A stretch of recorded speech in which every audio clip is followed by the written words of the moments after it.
Hello again, it's George Mahey with another edition of First Bite. Today we're in the mispronounced suburb we all call Creve Coeur at a barbecue restaurant known as WildSmoke. Notice I said restaurant and not barbecue shack or joint or hole in the wall. It's not a fine dining restaurant, mind you, but rather something owner Andy Cohn calls elevated barbecue, and you'll understand his intent immediately. There's at least one old barn's worth of reclaimed wood on the walls, and you'll like the subtlety and the untackiness of the Western paraphernalia that was chosen. The service at WildSmoke is fast casual, but like most of the details here, even that gets an upgraded twist.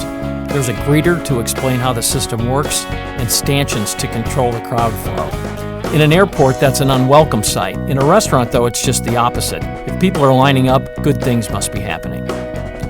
Once you order and find a seat, the food runner will know exactly where you are, but there's no shouting of first names, no tacky table numbers stuck into giant paper clips, none of that. You, my friend, will be located using GPS.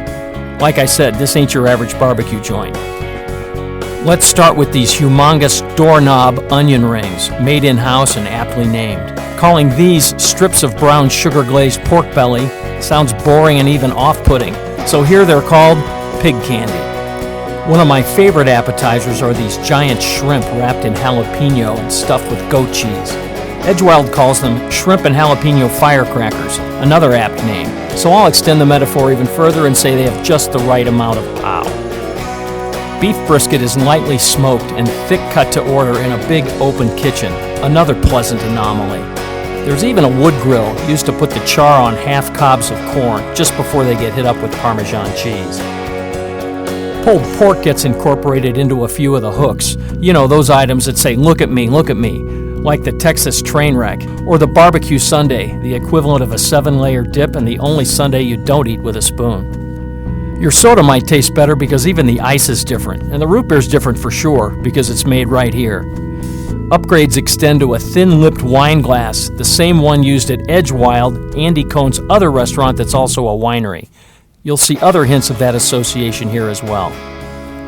I've long contended that side dishes at barbecue places are an afterthought and largely overlooked. That's not the case here. The creamy coleslaw is always fresh, the mac and cheese is made with 5 cheeses, one of them pepper jack, and it's as decadent as any, and the baked beans are full of surprises, like some of that house-made root beer and molasses and several kinds of beans.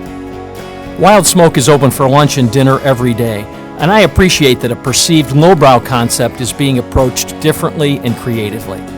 It's just like I said the last time I was at the airport. Thanks for the upgrade. This is George Mahey for First Bite.